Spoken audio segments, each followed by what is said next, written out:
Hello, and welcome to the Ultimate Beginner Series. You want to play the saxophone, huh? My name is Ed Kaye. I've been playing for about 20 years. I started in junior high school and have gone on to become a professional player, and it's my pleasure to help you start on this wonderful journey of music. Today we're going to cover some basic things. We're going to cover everything from when you first get your saxophone, how you take it out of the case, how you put it together, how you hold it, how we breathe, how we make an embouchure, how we produce a tone. We're going to learn 3 notes. So hold on, because here we go. Step 1. I have a brand new instrument today. So we're going to open the case and we're going to take it out. Always be careful of your location with the case and with the instrument. The closer you are to the ground, the better. Never drop these. I try to treat my instruments as if they were a small child. They are as important to me as anything else in my life, so I take very good care of them. You should do the same. Whether you're renting or buying, doesn't matter. They're really works of art. So today I have a new instrument. I'm going to take it out of the case. I usually will grab it by the bell this way, just to make sure that I don't hold on to these rods and keys and bend anything, especially if you grip on very tightly.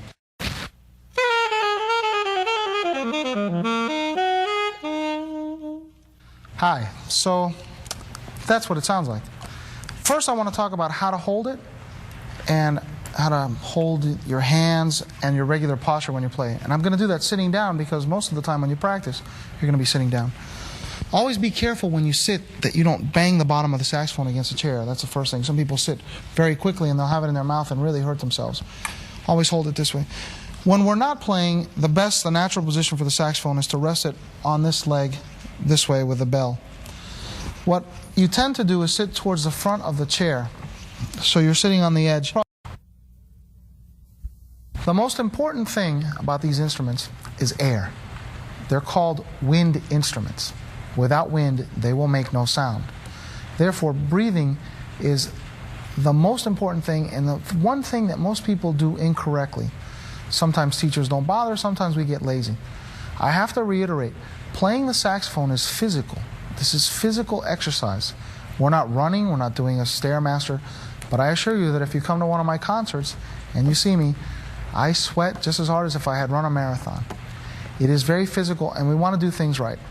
For the saxophone to make a tone, air has to go through it. It doesn't have to go in the mouthpiece, it has to go through the instrument. So what I try to do is to pick a point in space, somewhere out there, and focus my airstream all the way through and hit that point. In order for me to put air through the instrument, I have to take air in. The next part I want to talk about is the embouchure. So now we've learned how to hold it, we've learned how to breathe. Now we have to learn what to do with our mouth. And it's very simple.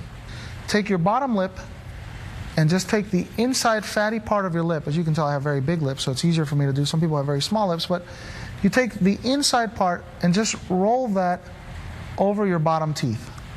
So basically, we're not going to do this. I don't want you to roll your lip in. I just want you to take and rest your lip on your teeth. This way. So what we're going to do is we're going to make that little O, put your top teeth on the top of the mouthpiece, your bottom lip resting on your teeth, on the bottom teeth. Make the O and blow, and let's see what happens. And we will just hold the saxophone with no notes down for right now, just to make a tone. So I'm going to breathe in.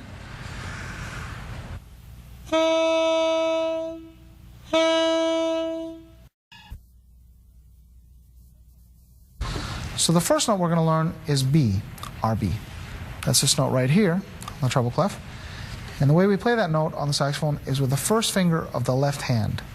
Now you will see 5 pearls on the left part of the saxophone. 1, 2, 3, 4, 5. We will skip the first one, and our first finger goes on the second from the top. So I will depress that key, just the first finger, just hold it down.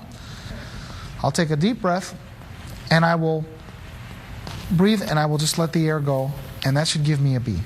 So let's try that right now.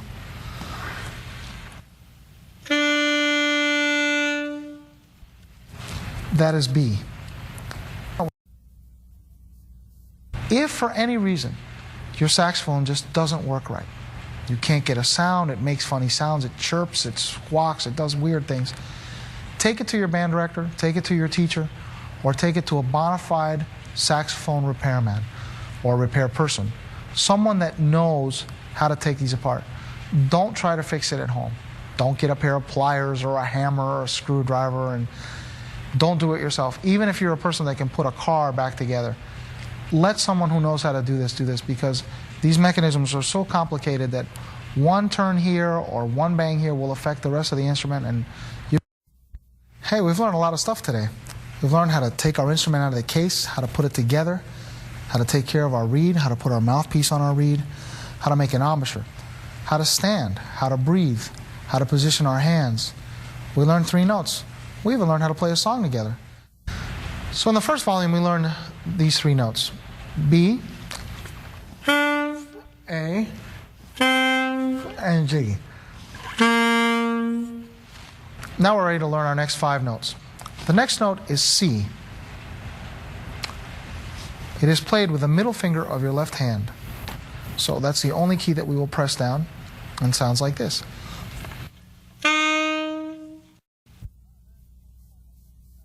Another very important part about playing the saxophone is tonguing, articulation, whatever you want to call it. But when we speak, our tongue does many things in order to produce different sounds. It's the same way with the saxophone. If we don't use our tongue, we get one type of sound all the time.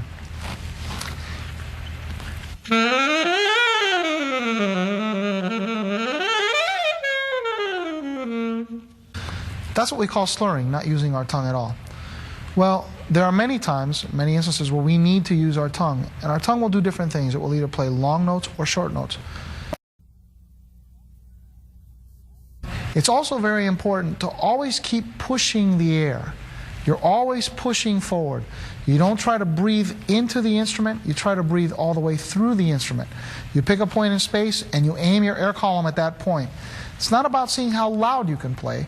It's just about playing with a sustained air column all the time. If you don't do that, what will happen is that notes in different registers will not come out, you won't be able to tongue, you'll be out of tune, blah, blah, blah. Lots of problems that we can solve just by simply supporting the air. I'll give you an example of support and non-support. First, the non-support.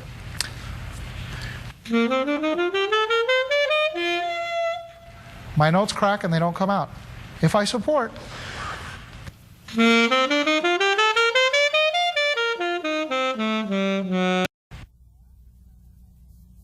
last thing that I want to talk about is vibrato. You go to church and you hear a great singer and they make your hair on your arm stand up and you don't really know why, aside from the fact that they have a God-given gift and they have talent and they've worked hard. One of the things that's very important is vibrato, and that's when the tone varies. I'm going to demonstrate it by just singing a note. If I sing, Mary had a little lamb, little lamb, little lamb. Now, I'm not a singer, so pardon me. But I'm just doing that as an example. If I go, Mary had a little lamb, little lamb, little lamb. Before you start playing, it's very important to start to warm up. Warming up just basically means just that. Taking a breath, making sure you're standing nice and tall, making sure your shoulders are relaxed. Forget about all the stuff that you had during the day. You know, if you have a headache or if you had a bad day at school or at work or whatever it is, just forget about that stuff. Now it's time to make music, to have some fun. So take a couple deep breaths, make sure you're nice and relaxed and you're stretched out. Hold the saxophone the right way. And I like to do a lot of different things to warm up, but probably the simplest is just to play a couple of scales slowly and try to get a little more air through the instrument and a little bigger sound as I go along. I usually try to start in the middle register and work my way up and then down, and then up and then down.